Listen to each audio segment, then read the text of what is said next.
Ini adalah kisah di internet. Di dunia ini terdapat 7 kunci dan sekiranya 7 kunci ini terkumpul, seseorang itu berupaya untuk menutup internet. 7 kunci ini kini tersebar di seluruh dunia. Haha, dengar macam rekaan, tapi betulkah ada 7 kunci? Nak tahu? Jangan ke mana-mana, teruskan menonton. Sebenarnya internet tak dimiliki oleh sesiapa kerana internet adalah milik bersama. Kerana apa yang menjadikan internet adalah hubungan network antara satu sama lain. Hubungan network inilah yang menjadikan internet. Jadi internet ni boleh ditutup. Inilah persoalannya, adakah internet ini ada switch tutup? Secara teori, sebenarnya selagi ada hubungan network antara satu sama lain, selagi itu internet akan berfungsi. Jadi memang susahlah kalau nak tutup internet. Satu cara untuk tutup internet adalah untuk tutup network. Tapi korang tahu tak, ada 7 orang yang memegang kunci khas berupaya untuk tutup internet. Cara itu adalah melalui Domain Name Server atau singkatannya DNS. Apa itu DNS dan bagaimana ia mengawal internet? Mai sini aku nak info. Sebelum tu kena faham dulu siapa yang kawal DNS ni. Okey, terdapat satu kumpulan dipanggil sebagai ICANN atau nama panjangnya adalah Internet Corporate for Assigned Name and Numbers. Mereka inilah yang menghasilkan 7 kunci dan edarkan 7 kunci untuk dipegang oleh seseorang itu di seluruh dunia.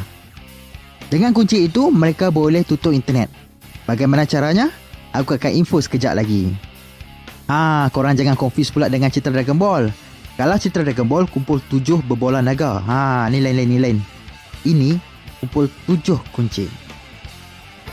Untuk faham mengenai kunci ini dan bagaimana boleh tutup internet, korang kena faham dulu konsep internet dan juga konsep yang aku akan explain iaitu DNS. Sebelum tu, pastikan korang klik button like dan subscribe untuk menerima video-video baru. Apa itu DNS? Berkemungkinan korang tak tahu apa itu DNS. Jadi, aku akan explain dekat korang. DNS ni lah yang mengenal pasti nama-nama dekat internet. Setiap komputer terdapat satu address atau identiti yang kita panggil sebagai IP address. IP address ini adalah identiti komputer kita semasa mengakses internet atau network. Tapi, semasa kita melayari internet, misalnya google.com, facebook.com atau youtube.com, kita akan memasukkan nama address tersebut dan bukannya IP address. Jadi, kita tak perlu memasukkan IP address macam ni. Sebabnya lebih mudah untuk ingat nama address ini jika nak dibandingkan untuk mengingati numbers. Jadi selepas kita memasukkan nama laman web ini dekat komputer kita kena terjemahkan nama-nama laman web tersebut kepada IP address. Dan di sinilah fungsi DNS.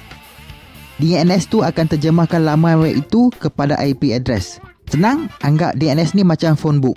Tapi phone book untuk internet. Kenapa mesti guna DNS? Pertama, mana ada orang hafal IP address. Kedua, elakkan penipuan. Contohnya, seseorang boleh bagi satu IP address kononnya laman web kerajaan. Tapi, adalah satu website bernama akunakduitkorang.com. Jadi, bila ada DNS ni, korang boleh cek sendiri jika address itu adalah betul ataupun website akunakduitkorang.com. Sebab kita takkan boleh nak kenal nombor-nombor ni. DNS ini juga akan sahkan website itu dengan menggunakan sistemnya yang kita panggil DNS SEC atau DNS Security Extension.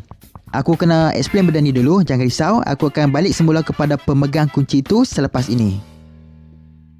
DNS SEC akan ada satu encryption yang mana melibatkan private key dan juga public key. Public key adalah satu nombor yang boleh dikenali oleh semua orang. Manakala private key adalah satu key rahsia yang hanya diketahui oleh orang tertentu sahaja. Dan private key adalah maklumat yang penting. Dengan private key, seseorang boleh meletakkan digital signature ke atas dokumen. Dengan melihat kepada public key, ia akan mengenal pasti dokumen ini milik siapa dan inilah caranya DNS dikenal pasti. Misalnya, contoh Twitter akan guna private key ke atas website twitter.com. Dan komputer akan menggunakan public key untuk mengakses twitter.com. Tapi dekat sini pula, publickey.com pula ada private key juga, di mana kita akan menggunakan public key untuk access .com. Dan begitulah seterusnya sehingga kita sampai ke key yang terakhir iaitu di ICANN, di mana ICANN juga memiliki private key. Jadi kesemua IP address dan DNS boleh dikatakan akhirnya akan sampai di ICANN. Nombor public ICANN memang dikenali, tetapi private key-nya dijaga rapi. Key itu disimpan di dalam hard drive yang disimpan ke dalam hardware security module di ICANN Station.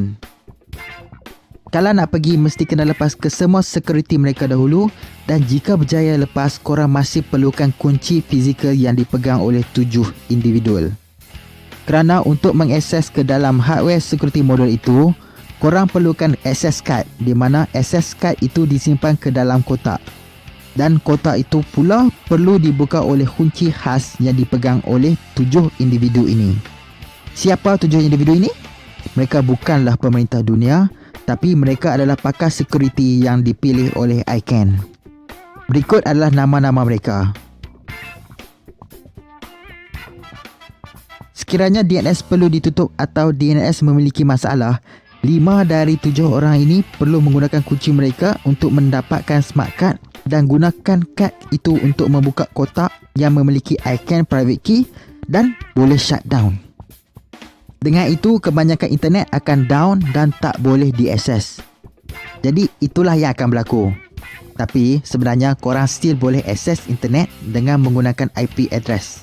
Tapi berapa ramai dari kita hafal IP address? Kerana kita akan akses internet dengan nama-nama laman web itu. Kita pakai nama, bukannya nombor. Jadi apabila nama-nama itu tak dapat dikenali pasti, maka terjadilah keadaan di mana internet tak dapat diakses.